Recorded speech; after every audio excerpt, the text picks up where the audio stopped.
Finally, I can say I've made millions from investing. Woo, it took a lot of time. But when I started, I had no clue, no idea what I was doing. So I would like to make a video breaking down exactly what beginners need to know on how to start investing the right way. And by the end, you'll have a clear roadmap and actionable steps to grow your money without making the key mistakes that most beginners make. This is the video I wish I would have had in my early 20s, so I'm gonna go all in with you. Let's do it.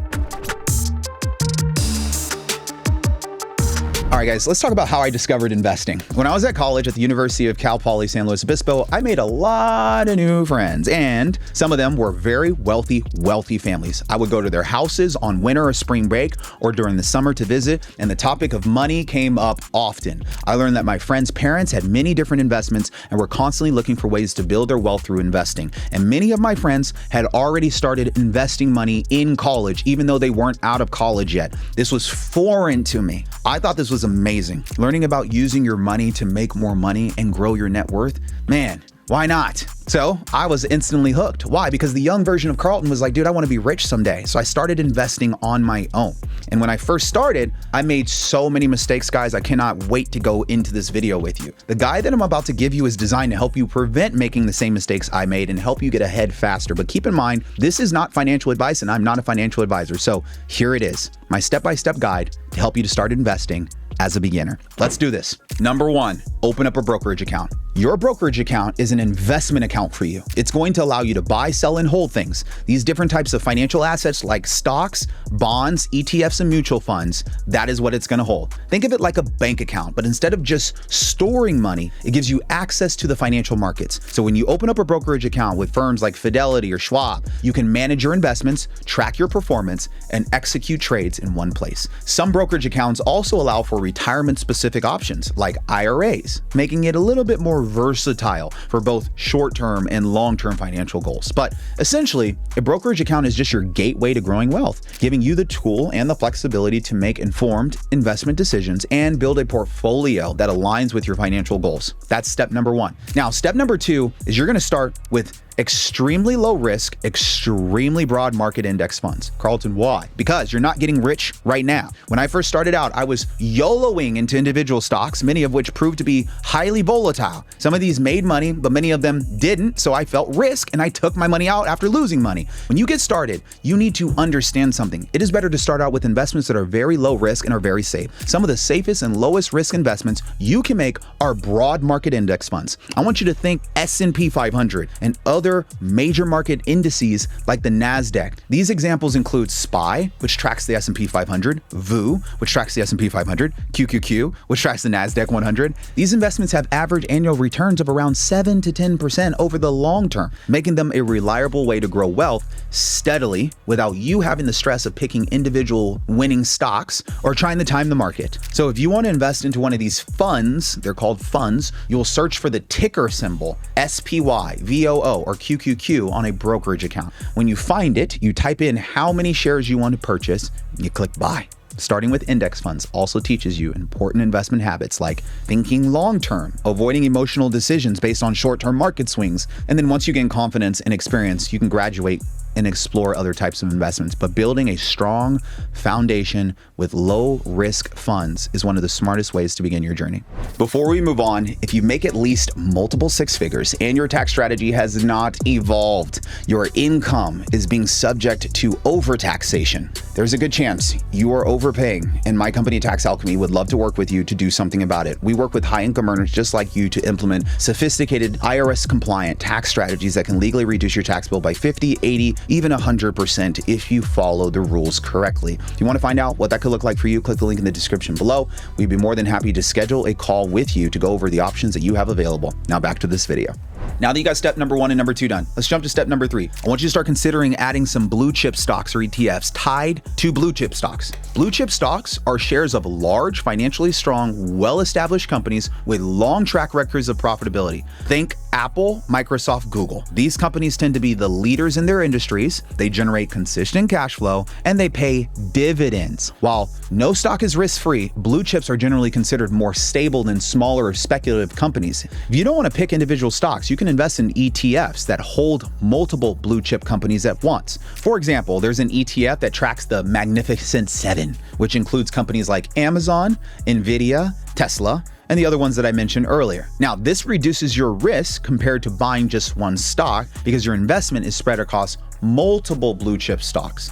Blue chips are often considered the core of a portfolio. They may not double overnight, but they can provide steady, long-term growth, steady dividend income, and relative resilience during market downturns. And for beginners especially, starting with diversified blue chip exposure builds a strong foundation. I highly recommend you look in that direction. Step number 4 is consider adding inflation hedge assets. Think gold and silver. Karlton, really? Gold and silver?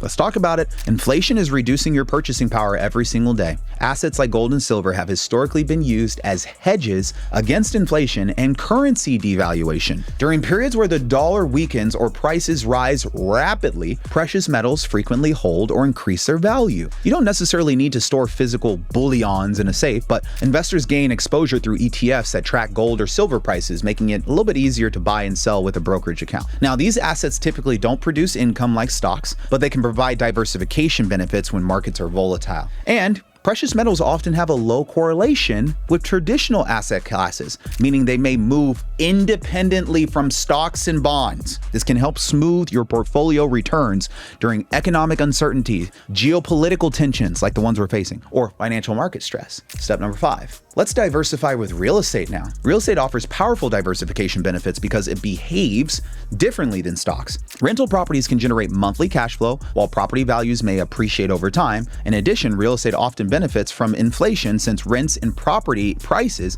can rise alongside with the broader economy. If owning property directly feels overwhelming, you can invest through REITs, real estate investment trusts, and these will allow you to invest in real estate portfolios without having to manage tenants or maintenance. REITs are very popular and they trade like stocks and often pay dividends, making them accessible for beginners. One of the most powerful aspects of real estate is leverage, using borrowed money, OPM, like a mortgage, to control a larger asset. With a mortgage, you only have to put 20% down, and a lender, like a bank, will finance the remaining 80%. This will allow you to control a much more valuable asset than you otherwise would be able to. And while leverage increases risk, it can also amplify long-term returns when used responsibly. You see, real estate investors can benefit from depreciation, which will allow them to deduct a big portion of the property's value each year, even if the property is appreciating in value. Business owners, 1099 income earners, you guys get to deduct expenses related to generating income like advertising, maintenance, property management, and more, potentially reducing taxable income further.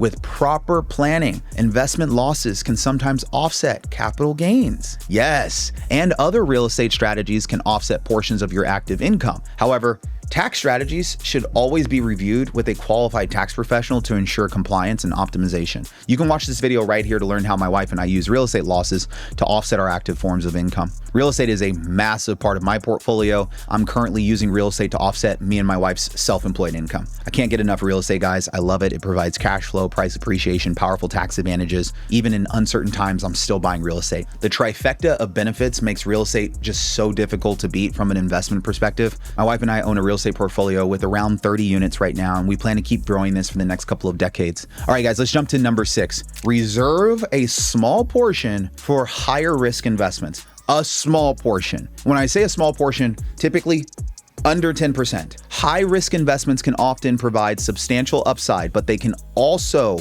significantly lose you money. Examples include early stage growth stocks or crypto or Bitcoin. These assets are volatile and should not form the core of your portfolio. Limiting speculative investments to less than 10% of your portfolio allows you to pursue potentially outside returns without jeopardizing your financial stability. If these investments perform well, great. They can be meaningful to boosting your overall returns. If they fail, your core portfolio will still remain intact. This approach allows you to participate in innovation and bold opportunities while maintaining disciplined risk management. Think of it as your venture capital sleeve within a diversified plan. Now, step number 7, and something that shouldn't be ignored, especially early on in your career, is maxing out your 401ks and IRAs for tax benefits. Tax advantage retirement accounts are some of the most powerful wealth building tools available. So contributing to a 401k often reduces taxable income today, and many employers often offer matching contributions, essentially, which is free money. Now, a Roth IRA allows your investments to grow tax-free, and qualified withdrawals in retirement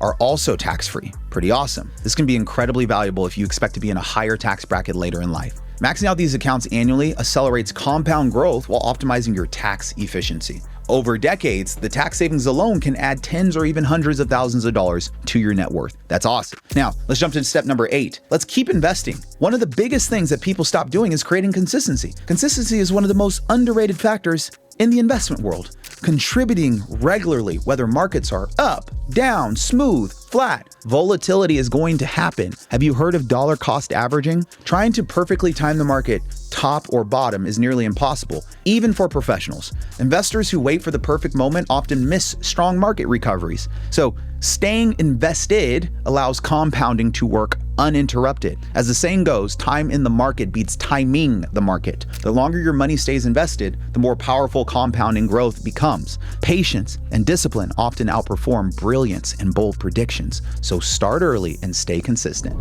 That's all I got. Those were my investment tips. Someone should have just drilled into my body before I just started just buying a bunch of crypto and all this other stuff. Also, if you're a high income earner and you want to help cutting your tax bill by 50 to 100% with advanced tax strategies, look no further than Tax Alchemy. Please make sure you book a call only if you're making over $350,000 adjusted gross income. Thank you so much for watching this video. I just want to say thank you guys for subscribing to my channel. I look forward to seeing you on the next one. Cheers.